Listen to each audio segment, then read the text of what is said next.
வாழ்க வையகம், வாழ்க வளமுடன். இப்போ வெயில் காலங்க.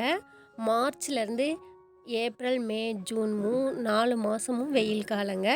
இந்த பூ பாருங்கள், இந்த கூடையில் இருக்கிற எல்லா பூவுமே இன்னைக்கு எங்கள் மல்லிகைப்பூ செடியில் பூத்த பூங்க. இன்றைக்கி ஒரு நாள் பறித்த பூ மட்டும் இவ்வளோ பூங்க. ஆம், இது எல்லாம் இந்த கூடையில் இருக்கிற எல்லா பூவையும் கட்டி முடித்தோம்னா 5லேருந்து 6 முழம் பூ வருங்க.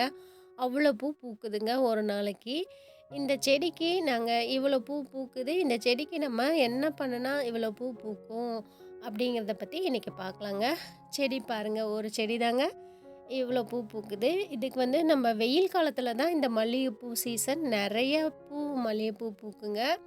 பெண்கள் மல்லிகைப்பூ வச்சாவே அவங்களுக்கு ஒரு தனி அழகு வருங்க. அவ்வளோ மனசுக்கு சந்தோஷத்தை கொடுக்குற பூ இந்த மல்லிகைப்பூங்க. பெண்களுக்கு பூவையர்னு இன்னொரு பேரும் கூட இருக்குதுங்க. இந்த மாதிரி பூக்களெல்லாம் நம்ம சூட்டிக்கிட்டு நம்ம முகத்தை அன்பாக பாசமாக எப்பொழுதும் சிரிச்சுக்கிட்டே இருக்கணுங்க. அதனால் நம்மளுக்கு பூவையர்னு பேர் வச்சு அழகு பார்த்துருக்காங்க அந்த காலத்தில். பெண்களுக்கு மல்லிகைப்பூ வச்சாவே பாருங்கள், அவங்க முகத்தில் ஒரு தனி கலையே வந்துடும். மல்லிகைப்பூ வைக்கும்போது அவங்களோட மனசு நல்லா கோவத்தில் இருந்தால் கூட அது அப்படியே பாசமாக வெளியே வருங்க. அதனால கணவர்கள்லாம் ஒரு முழம் பூ வாங்கி கொடுத்தா மனைவிகள் அவ்வளோ சந்தோஷப்படுறாங்க. அது ஒரு தனி சந்தோஷங்க. அந்த சந்தோஷத்தை சொல்கிறதுக்கு வார்த்தைகளே கிடையாதுன்னு கூட சொல்லலாம். அப்புறம் அன்போட வெளிப்பாடாகவும் இந்த மல்லிகைப்பூவை சொல்லலாங்க. அதனால தாங்க அந்த காலத்தில் பெண்கள் வீட்டை விட்டு வெளியே போனாவே பூ வச்சுக்கிட்டு தான், ஒரு 4 கன்னியாவது பூ வச்சுக்கிட்டு தான் வெளியே போகணுன்னு சொல்லுவாங்க. அவங்க பூ வைக்கும்போதே அவங்களுக்கு அன்பு, சந்தோஷம் அது மாதிரியான உணர்வுகள் தானாகவே வந்துருங்க. கோவத்தில் இருக்கிறவங்கள கூட குணமாக மாற்றுற சக்தி இந்த மல்லிகைப்பூக்கு இருக்குதுங்க. இந்த மல்லிகைப்பூ செடி பாருங்கள், ஒரு செடி தான், ஒரு செடியிலேயே இவ்வளோ பூ பூக்குது. இந்த செடி இந்த அளவுக்கு பூக்கிறதுக்கு நம்ம என்ன செய்யலாம் அப்படின்னு பார்த்தா, முதலாவதாக மார்ச் மாதம் வரும்போதே என்ன பண்ணணும், மார்ச்சுக்கு முன்னாடியே நம்ம இந்த செடியில் எக்ஸ்ட்ரா வளர்ந்துருக்கிற கிளைகளெல்லாம் வெட்டி விட்டு கவாத்து பண்ணி விட்டு இந்த தலைகளெல்லாம் நல்லா உருவி விட்டுறணுங்க. கவாத்து பண்ணி தலைகளை உருவி விட்டுட்டோம்னாவே அந்த ஒரு 10-20 நாளில் எல்லா எல்லா கிளைகளிலையும் புதுசாக இலைகள் வச்சு எல்லாமே கன்னி கட்டி பூ பூக்க ரெடி ஆயிருங்க. நிறைய கன்னி கட்டும் இந்த வெயில் காலத்தில். அதுவும் இல்லாத இந்த பூச்செடி நிழல்ல இருந்தால் இவ்வளோ பூ பூக்காதுங்க. நல்ல வெயிலில் இருந்தால் தான் இந்த செடி மல்லிகைப்பூ செடி நல்லா பூ பூக்குங்க. இதுக்கு நம்ம ஃபெஸ்ஸெல்லாம் ஒன்றும் கவனிக்கவே தேவையில்லைங்க.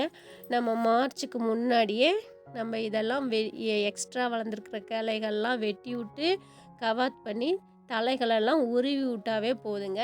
இந்த உருவின தலைகளையெல்லாம் செடிக்கு அடியிலேயே போட்டு அதில் தண்ணி ஊற்றுனா அதுவே அதுக்கு உரமாகவும் மாறிடுங்க. நம்ம எக்ஸ்ட்ரா ஒரு உரம் வைக்கணுன்ற அவசியம்லாம் இல்லை. அது இல்லாத நாங்கள் செடிகளுக்கெலாம் என்ன பண்ணுவோன்னா, எங்கள் வீட்டில் கழனி தண்ணி பிடிக்கிறது அதெல்லாம் அந்த தண்ணியை என்ன பண்ணுவோம், அந்த காய்கறி அரியிற தோல், அந்த வெங்காயத்தோல் அது எல்லாத்தையும் அந்த கழனி தண்ணியில் போட்டு ஊற வச்சுருவோம். 1 நாள் 2 நாள் ஊற வச்சுட்டு அந்த தண்ணியை வடித்து ஒரு பக்கெட் நிறையா தண்ணியில் அதை கலந்து எல்லா செடிகளுக்கும் நாங்கள் ஊற்றிடுவோம். அதுவே நாங்கள் எல்லா செடிக்கும் உரமாக மாறிக்குங்க. அது நல்லா சத்து மிகுந்த தண்ணியாகவும் இருக்கும் அதுக்கு.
பாருங்க நம்ம செடியில எவ்வளவு பூ பூத்திருக்கு.